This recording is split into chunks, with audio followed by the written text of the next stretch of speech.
Gusto niya i-cover na to, no? Sa liwanag, no? Kay Sir Perlas, kay Sir Nicanor Perlas, o kay Sir Leo Avila, pero about that, kay few minutes from now, the moment of truth, that will be the winners of the $500,000 from the for the open category and the double base category. 3.5 million pesos. No? Alang sa mga nag-appeal karon, huwag kayong iiyak dahil ano kayo uwing luhaan. Okay?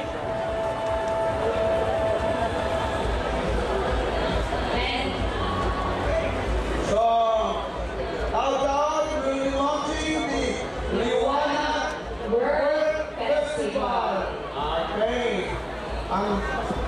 Ang Liwanag Festival, hindot po niya programa ato po niya suportahan ang Liwanag Worldwide Festival in Davao City.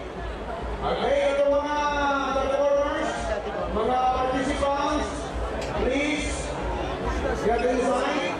Saludo mo rin sa Rizal Farm. Okay? Okay, atong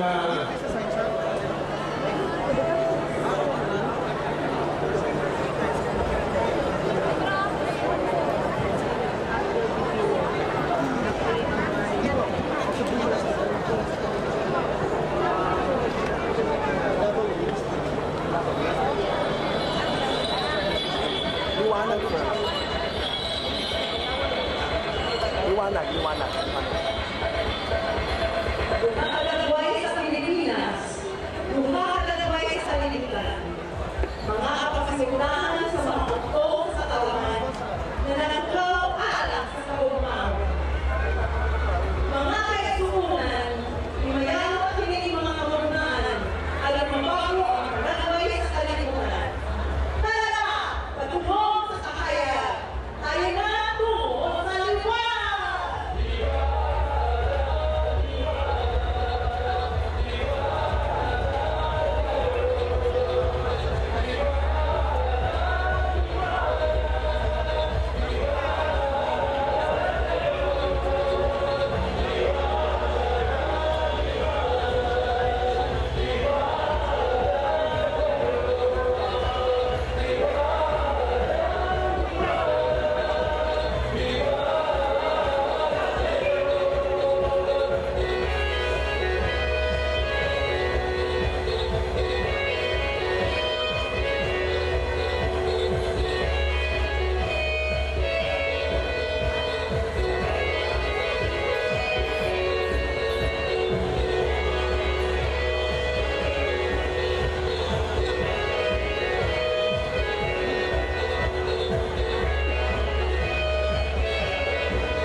festival like no other festival. As you have seen in our AVP, it's going to be in Davao City on January 29 to February 2 next year. Okay na itong launch karon, ang mo ng Davao City, because Davao City, among all the other cities in the Philippines, and we're proud to say that we have shown why we are different. We have implemented successfully our gender development program to the women's development code, children's development code, no smoking, firecrackers stop, and many others with 911 and so on. Nakita ka mga itsuna na Davao City Open Ulagway sa ugma in this Pilipinas. That's why we're doing the festival, the Liwanag World Festival on Creativity and Sustainability here in Davao City 2013. And now may we call the visionary and prime mover, co-founder of Vision, Movement for Imaginals for Sustainable Society, through initiative, organizing, and networking. A few days ago, he was awarded Outstanding Professional Award by the Super Brand Marketing International. May we call Mr. Nicolas Nicanor Perlas. Mayroon ako sa katanang. Before anything else, I want to thank the Mayor and the City Government for allowing us for a launch of Liwanag in this Katayama Festival. Ang Liwanag, isa pa concept of festival, global siya. Sa pilihan ng mga excellence initiatives siya ito sa Davao, or sa Mindanao, but even mas Visayas, Luzon, and sa other parts of the world. So, hindi siya ang Liwanag World Festival. Ang idea sa Liwanag, na tunay pinigil na tulong that we're facing again, but at the same time, tunay kalimutan na tulong sa Liwanag, sa kasanan, na kailan na makita sa mga individual initiatives. So, in January 29 to February 2, we will assemble some of the greatest minds, some of the greatest doers, some of the greatest artists in this country, even from Davao to Mindanao, to all across the Philippines and the world. What is happening sa Davao to celebrate the Liwanag World Festival. And I think we can find no better place in the Philippines the kind of leadership na natinig sa Davao City, which is serious about moving towards sustainability sa paggamit sa natong creativity. So, last final word, kung gusto nato bayan, Liwanag, kailangan nato decide that we have the power to confront the darkness within na nasa kausan. Hindi na siya na nasa external. So, darkness is within, sa structure, sa atong sarili, but at the same time, tunay Liwanag na abinay sa atong tanan. So, we invite you January 29 to February 2 in partnership with the city government of Davao, as well as dozens of other partners that will be coming in to celebrate the World Festival. Daghang salamat sa ating tanan. We would like to call this time our beloved Mayor, Taisara Duterte,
dito sa amin dito.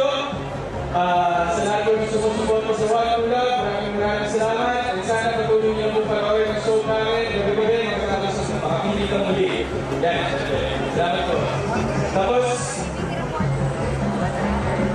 ayan, okay, mamaya po, ako na nandito. Sana magkita-kita po tayo sa Baysana Mall, sa mamaya 5 p.m. And, para makakita niyo po kami mag-perform, mga kapuso. Mayor Inday, magandang hapon po. Maraming salamat po. Thank you very much. Ayan mga puso, ano pa mga nag-press sa One True Love? Thank you so much, guys. And of course, ayun yung malipit po niya na ang isa na po umuuma sa parade, whole parade na ang GMA, ang class, mga puso. So, mapili ka po yung person na Richard Gutierrez, at 4 p.m. na po sa SM, sa City Davao. So,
MAD.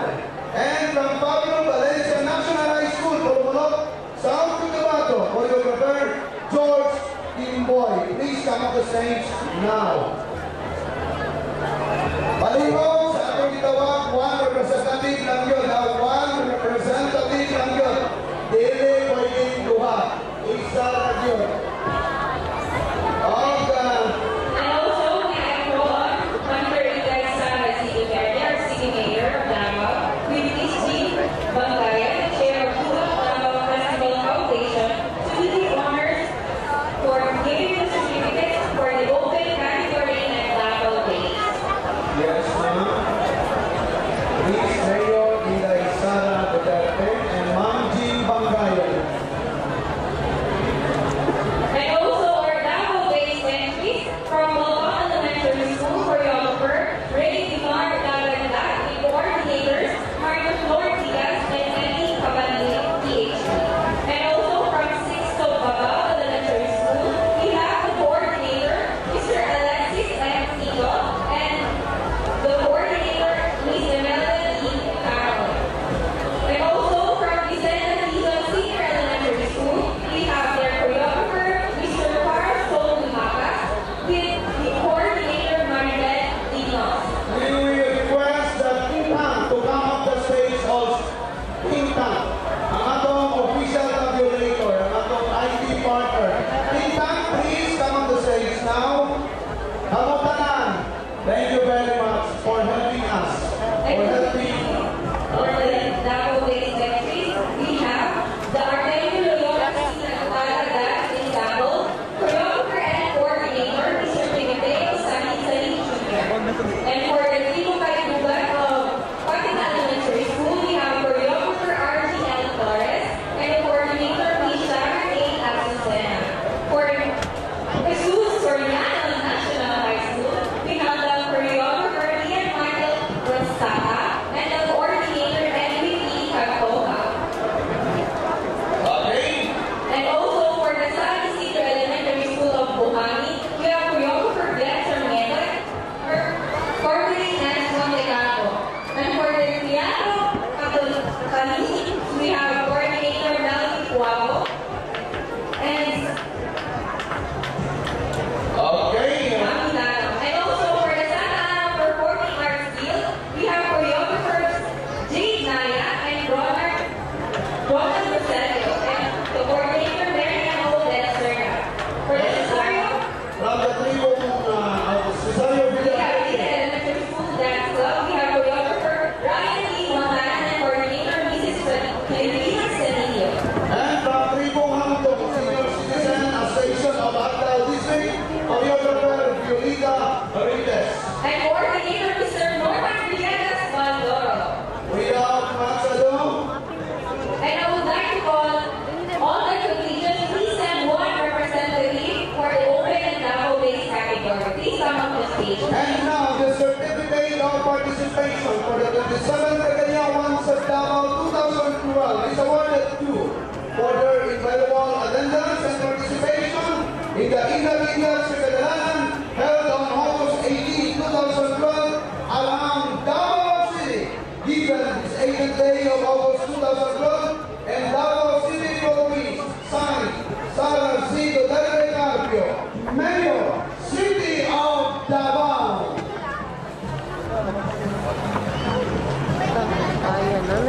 And now we'd like to call the Bolga Elementary School. Kita ka ligawan? Kita likod man. Kita likod sa ang ligawan. Thank you very much, participants, performers, ang atong mga nangibong kabahay sa atong kalapusan karon sa atong kaganawan, tindak-tindak sa kagalangan. Salamat yung kayo. Thank you very much. Ready na ba mo sa atong declaration sa mga winners sa Pawenyo? Ikaw na mo? Wala hinay man, wala magiganahan, may mabatihan, o pizza na lang. Are you ready, Pawenyo? Labi na yun ang atong mga performers karong una.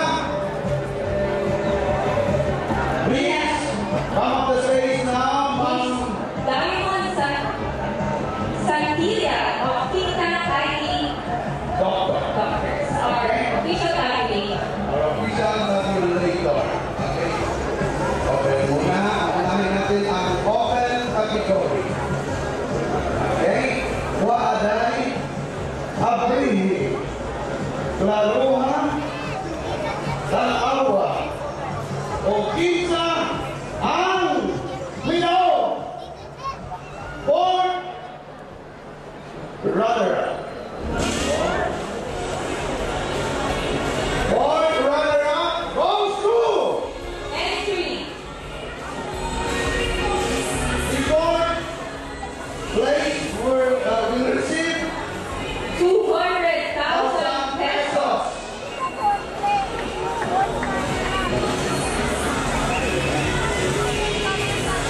The fifth place will receive 100,000 pesos. Ano yun? Agoy, ginugong patapal si Sir Arnold. Pero haginan. Pasikita doon ang katata. Ate, fourth place goes to Entry. Happy place. Fourth runner-up. Goes to Entry number 5. Open category.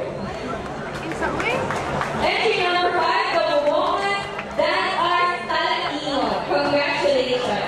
Bubungan Dance Arts, Talahingot o Davao del Norte. Nalibot. Open category ha? Open category. Wala kayong Davao-based category. Open category muna tayo. Congrats. Okay, Camille.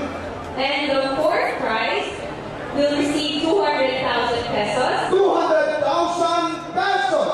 Goes to Entry number 15, the Magulong Surigao del Norte.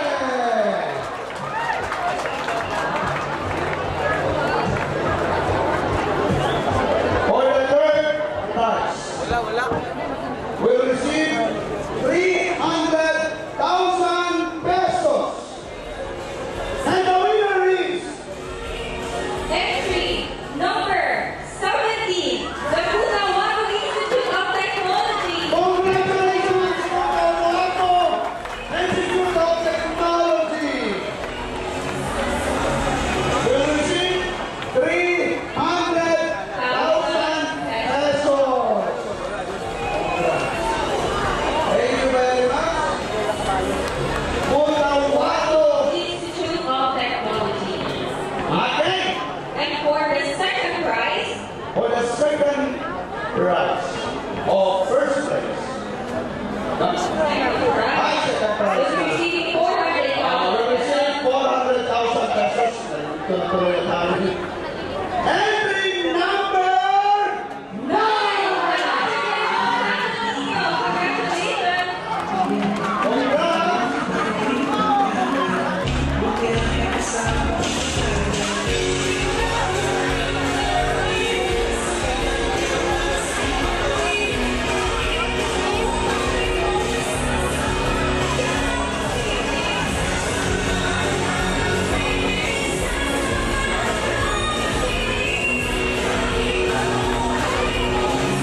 Yes.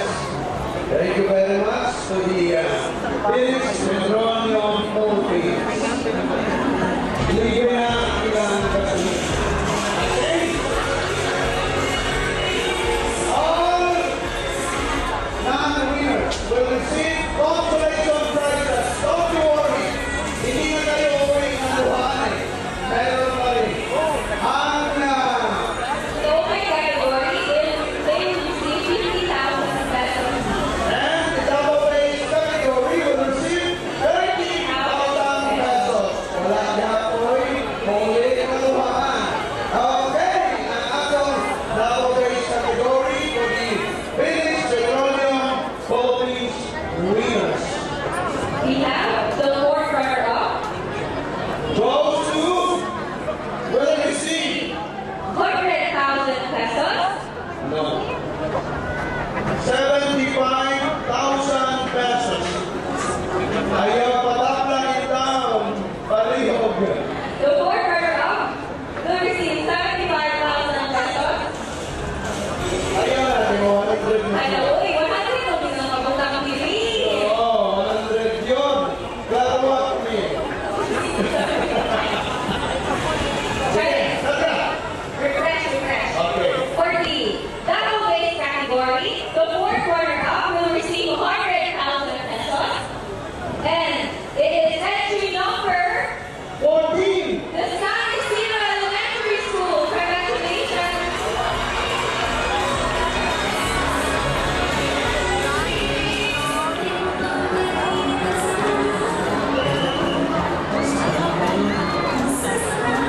Next winner. Camille. Yes, for the third runner-up or the fourth prize, will be receiving 200,000 pesos. So, without further ado, the third runner-up goes to entry number 6, the Vicente Hizon Elementary School. Vicente Hizon Elementary School. Congratulations. Will be receiving 200,000 pesos.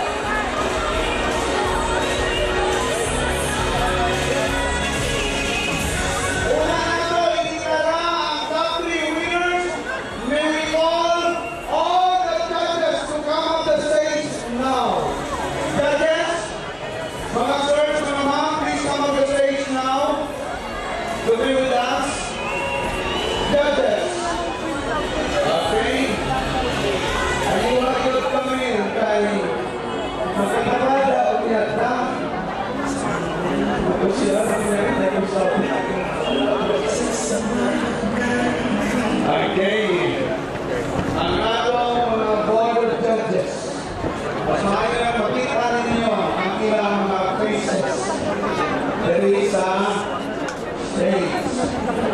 O, grabe nyo ba ito ha? Ugma, atong floral flow parade. At kalimang yan ha. Ugma, dapat alas 7. Naalam mo kung asa mo area gusto ninyo. Kaya magsugod ka sa malay. May problema din sa pagbuman. O, katong Teresa. Ay, ako ay ay pamukaw.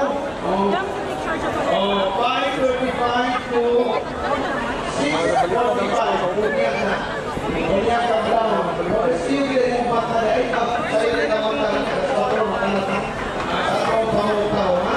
Okay! We'd like to thank our distinguished panel of judges for the showdown. Mr. Peter Rivera, Mr. Randy Carlos Rivera, Ma'am Dolores Susara, Ma'am Josephine Gillian, and Dr. Lani Gabao. the 70% of the total score for the executive credit For the three judges, Mr. Mariano Piri, Mr. Leo Raymond Hermosa, and Mr. Antonio C. Jr. palakpakan naman natin sila. We have the 70% of the total score for the executive credit. Okay! And now for the top 3 winners for the double base category na tayo. Camille, Yes, the third place. ito na pero before that, dito muna tayo sa Phoenix Petroleum Philippines winners. Automatic na. Larga, Camille! And the third place will receive 300,000